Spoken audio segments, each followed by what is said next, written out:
Seguimos entonces con Francisco Paco Panarés hablando de la larga lucha por la igualdad de derechos entre mujeres y hombres.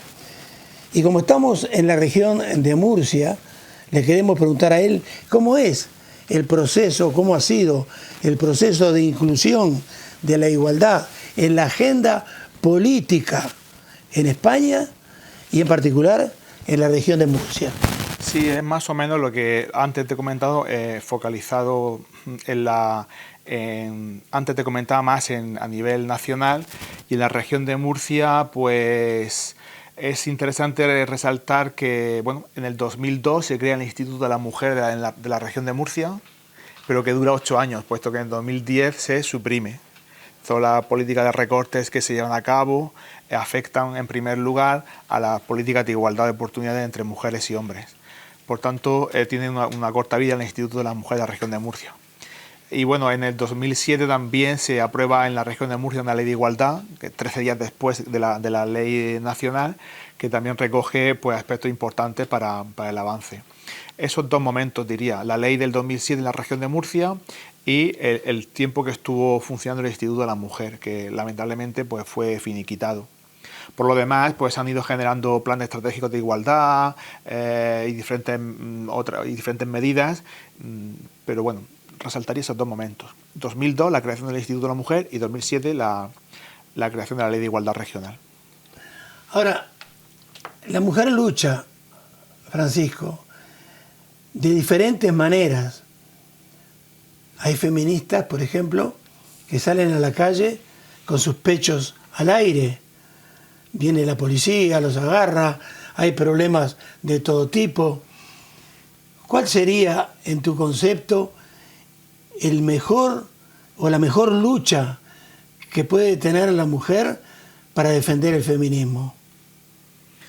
Bueno, yo creo que es una decisión de ellas, de las propias mujeres, que decidan cómo articular su lucha.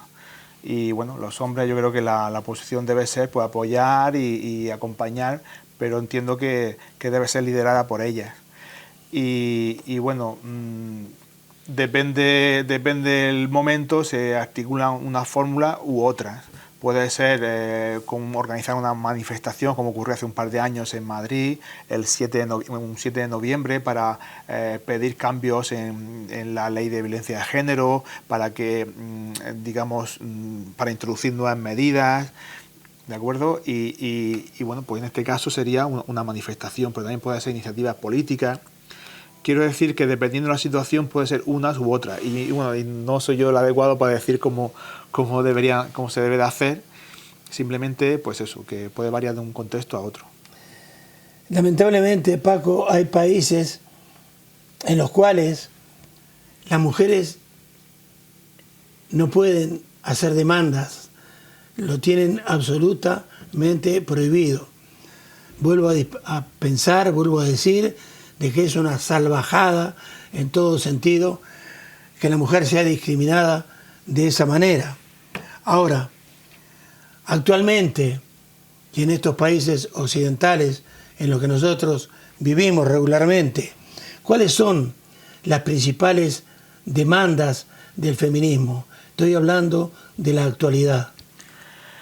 Bueno, por ejemplo, una demanda que se ha articulado a través de una plataforma que es la PINA, Plataforma de Permisos de Maternidad y Paternidad Iguales e Intransferibles, reclama que haya igualdad en los permisos, que cuando se tenga una criatura, pues tanto el padre como la madre, o los dos padres o las dos madres, tengan ambos el mismo tiempo de permiso y pagado, y reservándole el puesto de trabajo. Entonces, entiendo que es una reclamación muy importante y estratégica para el avance, ¿verdad? Entonces, esta sería una. Entiendo que una democracia más paritaria sería otra, pues por ejemplo conseguir que en todos los partidos políticos haya listas cremallera, hombre y mujer, ¿verdad? En toda la lista, porque en la fecha de hoy todas las mujeres hace muchísimos años que tienen acceso a la educación. De hecho, hay más mujeres que hombres en la universidad, sacan mejores notas, y bueno, entonces más un tema cultural es que no vayan accediendo a los puestos de responsabilidad. Por tanto, las listas cremalleras yo creo que podría ser una reivindicación importante, ¿no? En el sentido de la democracia más paritaria. Hay otra cuestión que es la brecha salarial de género, que parece mentira pero todavía persiste, y es la diferencia de salario entre hombres y mujeres, y es importante pues seguir avanzando, impulsar los planes de igualdad de empresa, hacer una labor inspectora más potente, porque no se puede permitir que todavía a fecha de hoy en países como España las mujeres sigan cobrando menos que los hombres.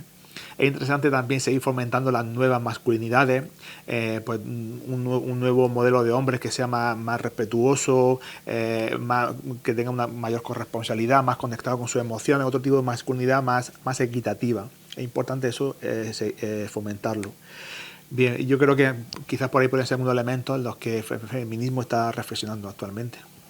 ¿Qué papel han jugado los hombres, han jugado los varones en esto de la desigualdad? Siempre ha habido hombres cómplices con la lucha de las mujeres. Siempre ha habido hombres que han levantado la mano y han dicho que no estaban de acuerdo. Han sido pocos y han sido criticados y muchas veces ridiculizados. Por ejemplo, en la antigua Grecia, Aristófanes planteaba que no entendía por qué las mujeres tenían que ser excluidas del espacio de isonomía, que es un concepto que hablaba de igualdad ante la ley. Y automáticamente se le criticó, se le ridiculizó, porque ahí venía Aristóteles, la piedra angular de la filosofía occidental, a decir que una mujer era un varón a medio hacer, ¿verdad?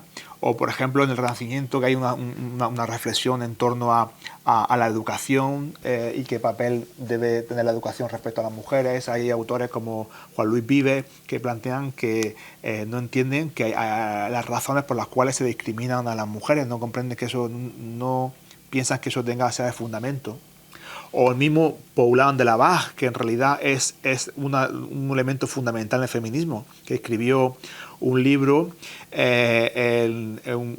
recuerdo ahora mismo el título, pero uno de sus digamos, aforismos era la mente no tiene el sexo, la mente no tiene sexo, ¿verdad? La mente no tiene sexo.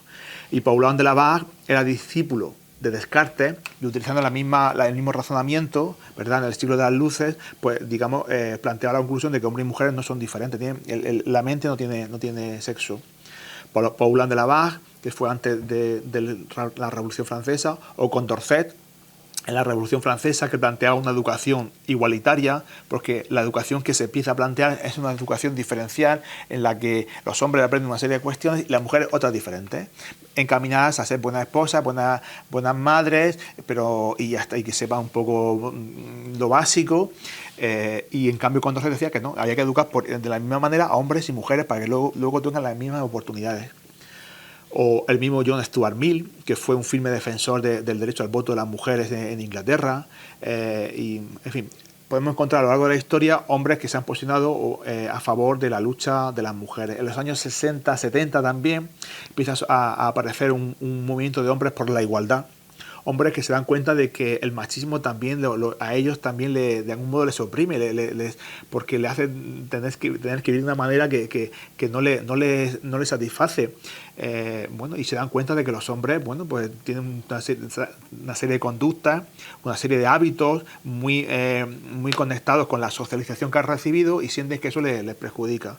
Y bueno, en todo ese contexto, 60, 70 hacia adelante, hay muchos hombres que se empiezan a cuestionar el modelo tradicional de masculinidad y hablan de otras masculinidades más equitativas y más conectadas con el lado emocional. Ahora bien, hay, digamos, una igualdad legal. Se ha escrito acerca de esto. Esto se llama igualdad legal entre hombres y mujeres.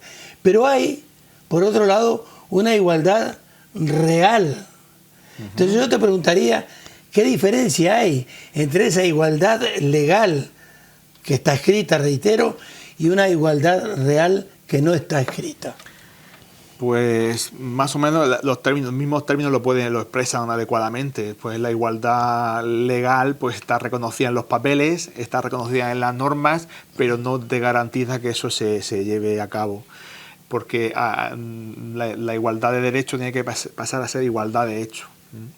Por eso ese era uno de los objetivos de la Ley de Igualdad del 2007, que la igualdad sea efectiva, que no esté recogida en un papel en la Constitución, todos somos iguales y ya está, ya no hago nada más, sino que va a velar porque realmente esa igualdad sea efectiva y va a prestar atención a los diferentes ámbitos y va a implementar normativa y va a inspeccionarla, etcétera. Por tanto, yo diría que para que la igualdad sea real hace falta empujar un poco, no basta con decirlo. ¿Hombres y mujeres debemos ser idénticos para acceder a la igualdad? No creo, no creo ni es necesario ni hay por qué. Una cuestión es ser diferentes y otra es ser desiguales. Entonces aquí simplemente se trata de que bueno, pues que se tengan los mismos derechos y las mismas oportunidades y no hay por qué reproducir un modelo masculino. Digamos que anteriormente algunas mujeres puedo pensar que pues tuvieron que adoptar un rol más masculino para poder digamos promocionarse, para poder acceder a las mismas oportunidades, pero entiendo que no hay por qué copiar el modelo masculino, sino que cada cual según se sienta, lo que sí hay que garantizar es pues la igualdad de oportunidades. Pregunta cortita y al pie, como se dice en jerga futbolera. ¿Es lo mismo feminismo que machismo? No es lo mismo feminismo que machismo. El machismo es la ideología que considera que el hombre es superior a las mujeres. Y feminismo es la ideología que lucha por la igualdad entre hombres y mujeres. A veces se trata de un poco de mezclar todo y con el ánimo, en mi opinión, de denostar al feminismo. Lo hemos comentado en una otra ocasión, si algunas mujeres pensaran que ellas son superiores a los hombres y quisieran articular una lucha para ello, pues se llamaría embrismo, pero no se llamaría feminismo, porque a poco que conozcamos la historia del feminismo, que miremos los libros de historia, sabremos exactamente qué es y qué significa y cómo se ha reproducido. ¿Siguen habiendo, en tu concepto, en estos momentos, o sigue habiendo un gran abismo entre el hombre y la mujer en Occidente y en otras partes del mundo? Pues yo diría que todavía, de algún modo, podría decir que sí, porque te he escuchado decir que tú estás tajantemente en contra de la desigualdad o tajantemente a favor de la igualdad, y eso todos los hombres lo dicen. Es difícil encontrar a un hombre que diga que está en contra de la igualdad. Eso ya es políticamente incorrecto. Ningún hombre te va a decir eso. Pero luego vemos su estilo de vida, vemos cómo se reparten las tareas de casa, cómo se reparten la crianza y demás, y vemos que realmente los hombres todavía seguimos teniendo una serie de privilegios. Y yo el abismo ese que comenta lo veo en el día a día de cualquier familia, de cualquier pueblo noroeste. Entras a cualquier casa de cualquier edad, una pareja de 30, una pareja de 50, una pareja de 70, y hablas con ellos de cómo se reparten las tareas, de cómo se toman las decisiones, y quizás podemos encontrar alguna vez algunos abismos en la que ellas están sobrecargadas de tareas y ellos tienen privilegios que se pueden escaquear de muchas cuestiones, se pueden liberar de otras, de colaborar en casa. Y bueno, y vemos que socialmente, pues lo que dice un hombre, pues se le escucha, se le valora más, y la mujer, pues quizás no hay está como mejor visto, ¿no? Lo que diga un hombre que lo que diga una mujer. Culturalmente, los hombres tenemos una posición de ventaja de salida. Entonces sí que hay un pequeño abismo en ese sentido, ¿no? Que las mujeres van un poco a la contra, porque la educación que hemos recibido, social, familiar, hace que los hombres que nos creamos que somos más que ellas. Ahora, fíjate vos, existe el Día de la Mujer Trabajadora. Ahora bien, hablemos de un caso concreto, de un puesto administrativo en una empresa, supongamos en una empresa química. Mi hija por ejemplo, trabaja en Lorquí, vive en Molina de Segura, trabaja en Lorquí, en una empresa química. Ahora bien, una persona u otra, independientemente del sexo, hace ese trabajo peor o mejor. A veces hay personas que lo hacen bien, sin problema ninguno. Pero a pesar de esto, fíjate que por lo general la mujer, y aún existiendo el Día de la Mujer Trabajadora, ¿por qué la mujer recibe un salario menor cuando a veces hace el trabajo mucho mejor que el hombre? Pues buena pregunta. ¿Por qué se les paga menos a las mujeres que a los hombres? Por ejemplo, te puedo contar un caso que conocí en Navarán, ¿no? Que me contaron de primera mano de una empresa agrícola que los hombres cobran, donde los hombres cobran algún euro más por coger fruta respecto a las mujeres, y lo justificaban en el que ellos tenían que coger las cajas de fruta y subirlas al camión, ¿verdad? En ese estereotipo de que los hombres pues tienen más fuerza. Entonces yo creo que desde este punto de vista habría que, para ser, digamos, igualitario, si tú eres el capataz de esa finca agrícola, tenías que decir el primer día, buenos días, voy a explicar las condiciones de este puesto de trabajo. Aquí me invento la cantidad. Aquí en este puesto pagamos 6 euros la hora por coger fruta y 7 euros la hora por coger fruta y subirla al camión. Que cada uno y cada una se apunte donde quiera. Eso sería lo justo. Entonces, yo puedo ser mujer, madre soltera de dos criaturas y que hago mucho deporte y cojo la caja y digo, si mi hijo pesa más que esta caja, yo voy a coger, y además tengo la hipoteca sin pagar, yo voy a coger cajas. O yo puedo tener 60 años, tener la hipoteca pagada y la columna un poco tal, digo, yo cojo fruta y ya está. Pero no, ya se parte del estereotipo de que la fuerza física es de los hombres, y eso esconde detrás que ellos van a recibir más salario. Entonces, eso por un lado. Luego, por otro lado, me han comentado, por ejemplo, en el Corte Inglés, una mujer que trabajaba en administración cobraba 200 euros menos al mes que sus compañeros por hacer lo mismo, y cuando ella consideraba que incluso que lo hacía mejor. Y ella decía que es la idea machista de la empresa, de que el hombre es como el cabeza de familia y tiene que tener el sueldo familiar, ¿no? Una idea como antigua. Algunas empresas todavía conservan esa idea, digamos, antigua. O directamente a veces, y la forma de camuflarlo muchas veces en los complementos. Es el mismo sueldo de base, pero ellos reciben más. Y como los hombres han tenido más digamos, espíritu no espíritu, sino más tradición de lucha sindical, han conseguido, en los puestos más masculinizados, han conseguido más mejoras de salario porque lo han luchado más. En cambio, ellas casi se sentían agradecidas de poder trabajar y no querían reclamar nada, ¿verdad? Entonces encontramos puestos de la misma categoría, pero en los que están más masculinizados tienen más complementos, más pluses, que hace que cobren más y en ellas cobren menos.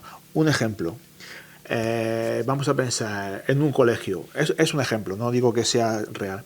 Puede haber un conserje y una limpiadora, y puede ocurrir que el conserje cobre más que la limpiadora con el mismo sueldo base, porque digamos, ese gremio ha conseguido más pluses no sé, cuando en realidad la limpiadora es un trabajo también muy importante, que maneja productos químicos, que tiene que ver con la higiene del lugar, etcétera, ¿no? Y bueno, y luego también tiene que ver con que el acceso a los puestos de máxima responsabilidad suelen ser, o de responsabilidad suelen ser más hombres. Existe esa idea de que, no sé, quizá lo puedan hacer mejor, y errónea, y eso en la balanza general hace que si hay más jefes que jefas, en el conjunto, digamos que la diferencia salarial se acrecente. Y bueno, pues tiene que ver con una idea de que y eso, la diferencia de salario viene de muy atrás. Tiene una idea de que, no sé, de que casi que tienen que, no sé, casi que deben dar gracias por trabajar y que no exijan más. Y bueno, y tiene que ver con el machismo, con el patriarcado. Yo te dije antes que el feminismo ha sido denostado por muchísimas personas a lo largo y ancho del mundo. Porque esas personas, en mi concepto, piensan que el feminismo busca la superioridad de la mujer sobre el hombre. ¿Es esto cierto? Es una idea errónea. Como digo, hay resistencia siempre a los cambios que el feminismo propone. y esas resistencias se expresan en criticar, en ridiculizar, en denostar al movimiento feminista, y siempre lo vamos a encontrar. Entonces, por ejemplo, en lo relativo a la violencia machista. En lo relativo a la violencia machista hay sectores que se dedican a buscar lo puntual, lo casi anecdótico y elevarlo a una categoría. Por ejemplo, con las denuncias falsas. Sabemos los datos de las denuncias falsas y son mínimos. Sabemos los datos que plantea el Observatorio de Violencia de Género del Consejo General del Poder Judicial, y habla de un 0,01. Pero en cambio tú vas a dar un taller de violencia machista y enseguida hay alguien que levanta la mano y te habla de la denuncia falsa, de que los hombres estamos discriminados, y hay una continua resistencia. Entonces, por esto digo que se va expresando de diferentes maneras, y en concreto en la violencia machista, en resaltar lo que es mínimo. Yo conozco un caso en el que hubo una denuncia falsa, pero luego eso no se termina de traducir. Cuando, por ejemplo,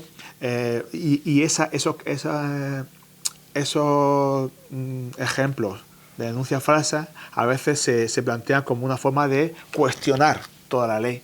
Es como decir que si hay una persona que está cobrando el subsidio de desempleo y además está haciendo chapuzas, significa que eso va mal y habría que quitar el subsidio de desempleo a todo el mundo. No, habría que perseguir a esa persona, etcétera. Y en todos los ámbitos puede existir, digamos, alguien que haga la trampa. Pero en este caso en concreto es, insisto, mínimo. Para terminar, entonces, como última pregunta para la entrevista, y enrabando lo que estás diciendo, ¿en qué consiste el acoso según las feministas o los feministas? Bueno, el acoso es un término que se acuñó en los años 90. El feminismo, una cosa súper interesante que ha hecho, en mi opinión, ha sido ir acuñando nuevos conceptos, nuevos términos que nos han ayudado a comprender mejor la realidad, a comprender mejor las desigualdades que están en el día a día y que pasan desapercibidas bajo el velo de la normalidad. Entonces, en los años 90 fue muy famoso, muy nombrado el caso de Anita Hill, que era una abogada norteamericana, creo que no sé si abogada o jueza norteamericana, que fue acosada por un magistrado de la Corte Suprema, y lo llevó a juicio y perdió esta mujer, y creó una gran conmoción social. De hecho, hay algunas feministas que hablaron de que ahí empezaba la tercera ola del feminismo, ¿no? Un nuevo cambio, y entonces en ese contexto se empezó a definir qué es acoso, porque digamos es algo que estaba como muy normalizado, los piropos, las miradas, decir cosas a las mujeres, pero esto hasta dónde llega o hasta dónde no puede llegar.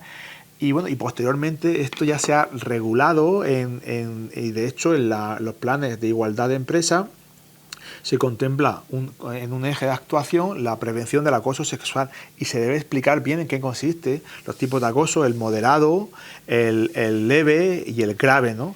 Y bueno, entonces, e insisto, como algunas personas siempre lo han hecho o lo han visto muy normal, incluso algunas mujeres piensan que no hay que darle importancia, es importante visibilizarlo, porque al final afecta a la atmósfera de trabajo. Y la clave está en preguntarle a esa mujer cómo se siente. Porque alguien, hay gente que mira a las mujeres de arriba abajo, y esa forma es una forma de agresiva de mirar a alguien, ¿no? Y en el fondo eso esconde una posición de poder, porque si en lugar de ser una mujer es un señor de 2 metros, con unas espaldas así, y pues que tiene una pinta así como rara asesino, tú no lo miras de arriba abajo así como diciendo, anda, qué pinta, porque se acerca a ti y dice, ¿tú qué me miras? ¿Qué tengo monos en la cara o qué? Tú dejas que pase y lo miras de reojo, pero en cambio a ella sí te atreves a mirarla así y sabes que incluso la puedes incomodar, ¿verdad? Y bueno, entonces esto se empezó a ponerse sobre la mesa en los años 90. Y como digo, en mi opinión es súper importante el trabajo que ha hecho el feminismo para acuñar términos, para definir situaciones y comprender bien la realidad, comprender mejor la realidad. Muy bien, te agradezco muchísimo una vez más que hayas venido a nuestro programa. Te emplazamos más o menos para dentro de un mes, para que vengas con algún otro tema o con el mismo, para seguir hablando acerca de esto que es tan, pero tan importante para la humanidad. ¿Puede ser? Vamos a ello. Muy bien. Y a ustedes decirles que para nosotros la amistad es sagrada. Tiene que haber amistad, pero lamentablemente no puede existir amistad sin igualdad. Hasta la semana que viene.